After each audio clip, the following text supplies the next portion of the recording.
Hey everyone, I'm here joined by PK, a world creator redefining visual effects for live musical experiences here on the VR chat platform. We are here to discuss their new world, Equilibrium, which is nominated for Best Immersive Music Experience at this year's Raindance Immersive Festival.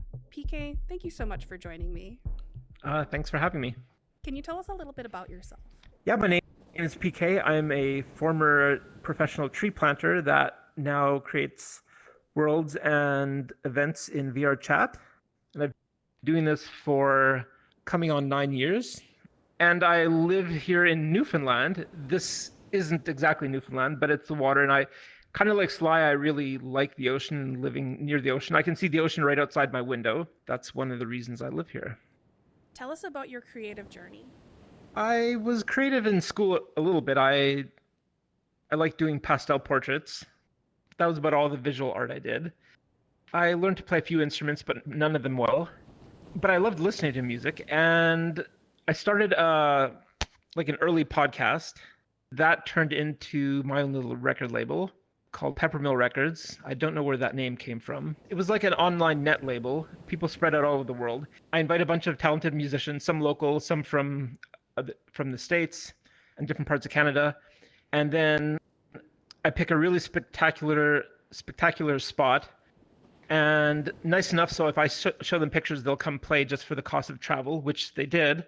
And then hire a helicopter to fly up all the food and the drinks and the booze and the instruments, just all acoustic, no electricity, and but then make everybody, including the musicians, hike up to attend. And so, yeah, we hiked up and did these campfire music festivals. And then the next year, I wanted to do a virtual festival because the label had some like electronic music. That I had it in my head. I wanted to do a virtual festival one day. So finally, when the Oculus Kickstarter came out, I thought, okay, this might actually be what I was waiting for. But yeah, it was a lot to learn. Like I had no idea about 3D art. And I had to learn Unity from scratch. And January 2015 is when I started in VR Chat.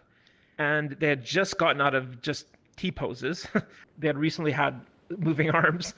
And there was a small community, but I think my first world was the Dreamatorium, kind of based on the Community TV show sketch, but it was just a big green sphere and showed 360 videos.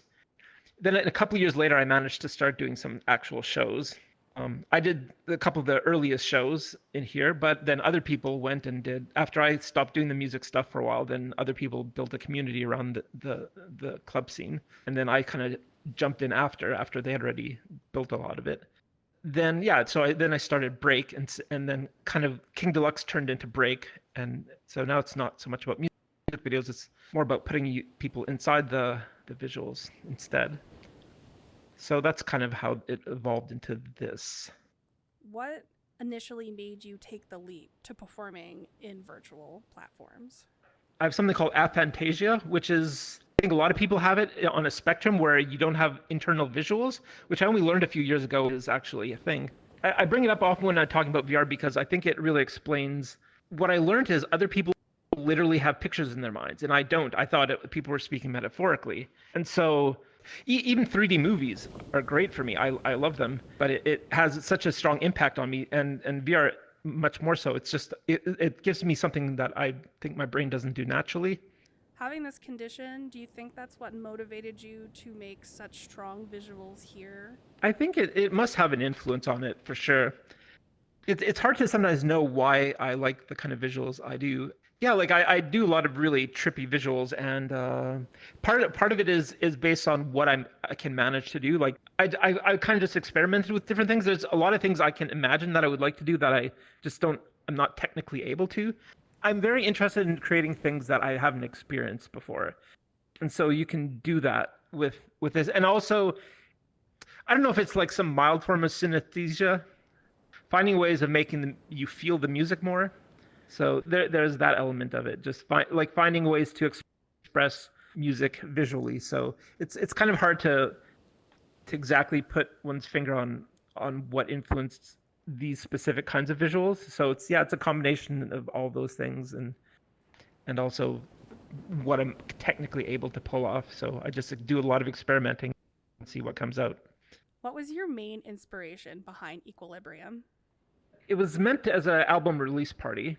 for something that came out a year ago, and originally it was going to be shown during Music VCAT that year.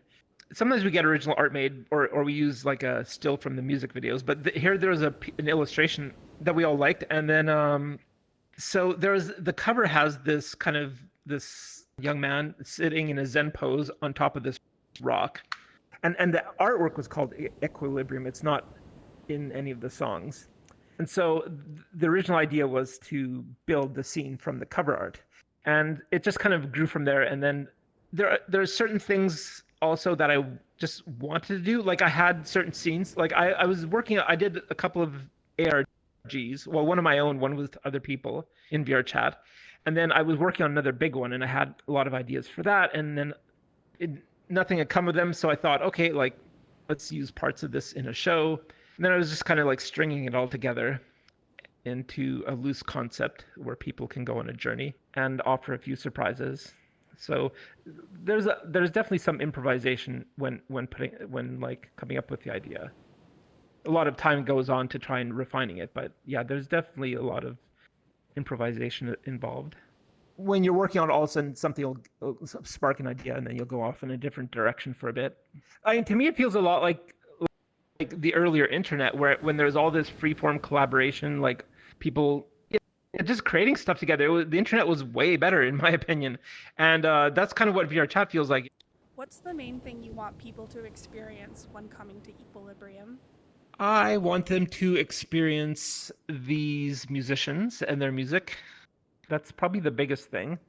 But I mean, it's equal with the visual experience. So I definitely want them to enjoy the music and hopefully become fans of all these artists. I want to create something they'll remember.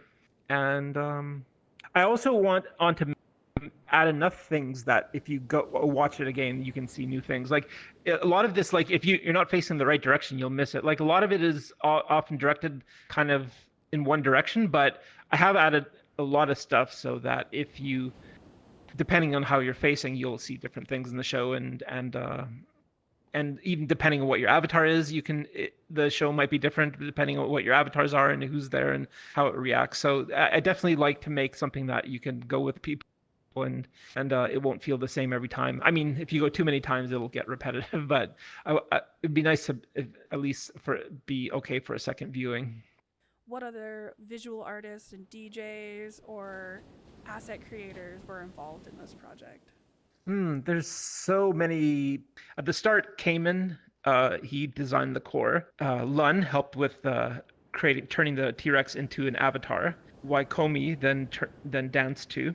Let's see, then Anders, or Durs, I used an environment that he made. Zarin created the visual set for that. Towards the end, we have pirates with actors from the Alien Rescue crew. Somebody I used to release music from, Jane, and so we have a motion capture of her, then Zero Tep, but all the music made by all of them was their original songs. Sarah Tar. So Sarah created the sub, the anglerfish sub. She textured that and did this beautiful job of it. Come to think of it, I think that's inspired the entire underwater sequence, just because I had this ship. It kind of morphed into this, and then I definitely wanted to use that ship, and I thought it'd be fun to put this group of 50 people into a tight space for a bit. Getting everybody close together for one set would be nice, and then we can spread out again. I forget anything? And then this lovely little island by Ephthalia. We finished Equilibrium. What comes next? Next is a music festival. I've thought about that since I first got to VRChat. I won't say what the theme is, but it's a very extensive world that I've been working on. I need an excuse to finish, so I'm going to put a festival in it, and it has a ton of original art by people in it. And then I want to get a lot of musicians and DJs I'm a big fan of, and I want to try a bunch of new things for it. You can just do things you can't do anywhere else. And oh yeah, I guess the spark was more to that I wanted to do shows with all the people on my label, and I couldn't do that because we were spread out all over the world. So having a place where we could just meet up in person and have an audience, it was really attractive. And this was one way to do it. How can people find you?